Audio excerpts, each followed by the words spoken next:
Hello, and thank you for joining me in another WCTV special program here at the WCTV studio with me, your host, Queen Vanda. My guest today is Stephanie Kozachuk from Wareham.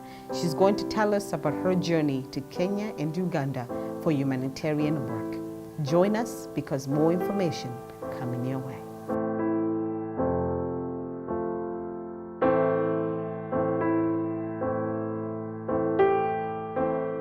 Last time you and I met, this is our second time. The Yes. first time was 2 years ago, about 2 years ago.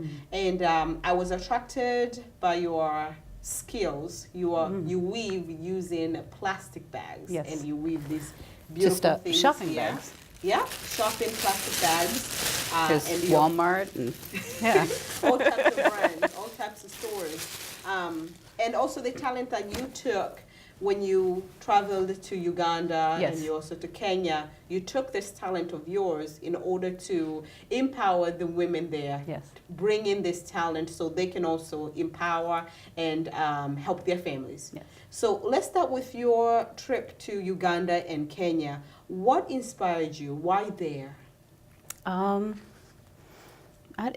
just felt led to go there, and the children, it just called to my heart Okay. to help them and to love the people who didn't have anyone to love them, any parents, the orphans.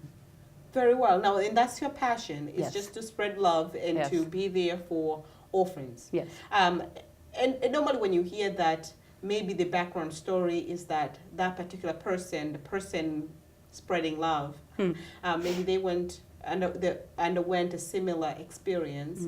And I don't think this is your experience. You're not an orphan. No, Okay. no.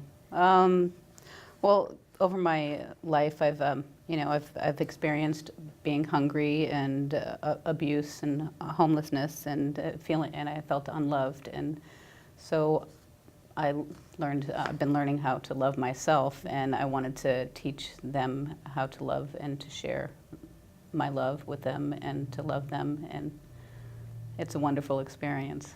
You know, people will be listening to this program and they will say, we do have neglected children here in the United States. We do have orphans here in the United yes. States. Why travel all the way to Kenya and Uganda? What do you have to say about that? Well, I share that here too. I've met children who are partial orphans or just neglected, and I've loved on them as well. So when you talk about love, when you talk about being there for orphans, for children who are neglected, what does that mean? Tell us what you did in Kenya and Uganda.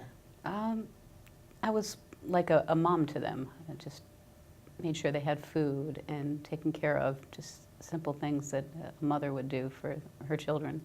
Describe for us your environment. People, I mean, I am from Tanzania. Yes. So when you talk about being in Kenya, even though we only share a border, but I have a little picture of how the environment looks like. Yeah. But our viewers may not relate. So give us a picture, your environment, what you actually did, your daily activities. Well, lots of we wash clothes in a bucket. There's no running water, not very much, or electricity. When it is, it comes and goes sporadically. For a shower, I stand on a banana leaf and dump water on my head like I'm camping.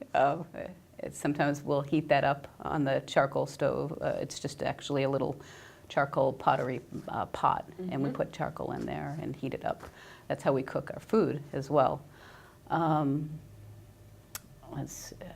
What part of Kenya or Uganda? Which city were you? All over right. Yes, Very not one specific place. There's in Uganda. There's a refugee camp I go to. There's another place. There's a village I go to. So your duties, I know that you talked about being a mom and loving them, taking that position. Yes. What else were you involved in? I'm just trying to get the picture of your role. Sometimes I would step in as a teacher because we have schools. We take the orphans in during the week. The churches become schools because public school is not free. Yeah. It's they have to pay tuition and fees, and if they don't have that, they don't go to school, they don't get educated. Was language an impediment? Well, a lot of them speak English, but it's a British English. But yeah, so they do a lot of translating, and so there was a little bit of history there. Yeah. Coming from the United States. Yes. So it's like, okay. All right, very good. So you had a wonderful time. There are plenty of pictures of your work on Facebook. Yes. And seeing them, I know that you had a great Yeah. time. You're talking about showering, standing on top of a banana leaf, and yet with a big smile Yeah. on you. Was there anything frustrating? I know you were there to spread love, but was there anything frustrating being there? I think the only thing that was frustrating is that sometimes they look at you, you're American or you're white, and they think you have lots of money. I was like, well, you know, if I have lots of money, I wouldn't be walking or taking a motorbike. I would rent a car or something, or I wouldn't stay in a mud hut, you know. But knowing me, I probably still would do all that. So how did you get that point across?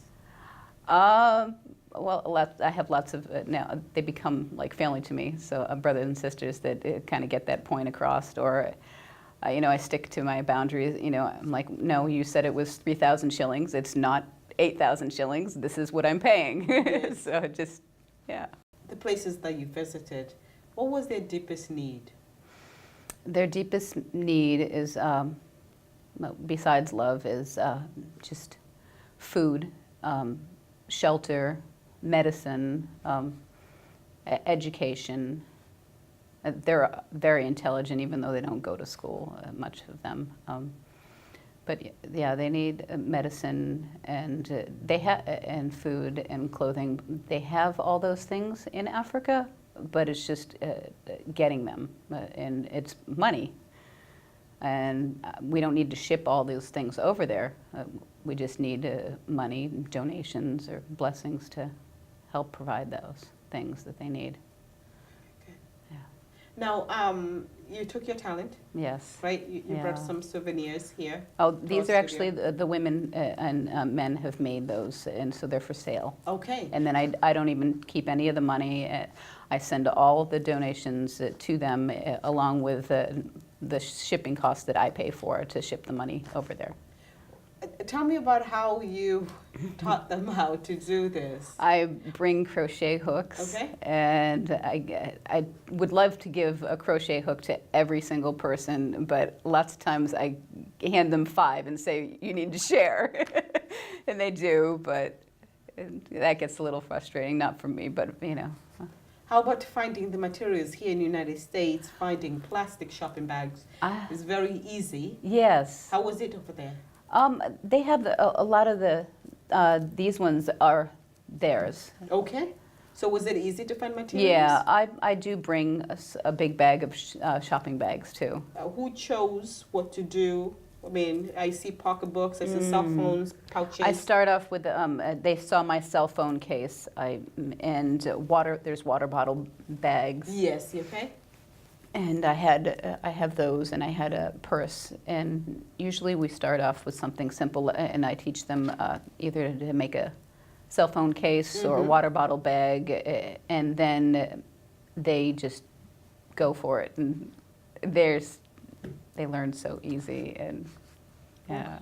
So I know you brought this here, and they're all for sale. Do products like these sell there? Not as much, you know.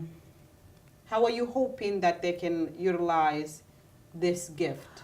I think skill? basically what I've found is that I have to bring them back here and somehow find a way to market them and then send the money back to them. So that's what you are working towards at the Yeah, moment? because they've tried to sell them there if we can find tourists that would buy them. And they're not going? No, Okay. no. How can the Wareham community help you? I need help with fundraisers and just donations. And what I kind of donations? Well, money donations, basically, so that way I can buy the clothes and food when I get there for them. help with setting up if somebody can volunteer to set up a website. Let's see, and other people are welcome to come too, with teachers, nurses, All right, so Yeah. you want to bring Wareham to Uganda and Kenya. The more the merrier, right? Yeah. All right, well, thank you so much, Stephanie, for being in our studio, and I wish you all the best in your endeavors. Your pictures looked wonderful, and Thank you. I'm happy that you were able to spread the love, Yeah. and I'm happy for those who are sharing that love with you. Thank you. You're welcome. To my viewers, thank you for joining me in another WCTV special program here at the WCTV studio with me, your host, Queen Banda. In the studio, I was joined by Stephanie Kozachuk from Wareham. She was telling us about her journey to Kenya and Uganda for humanitarian work. Until next time, I wish you all a wonderful day.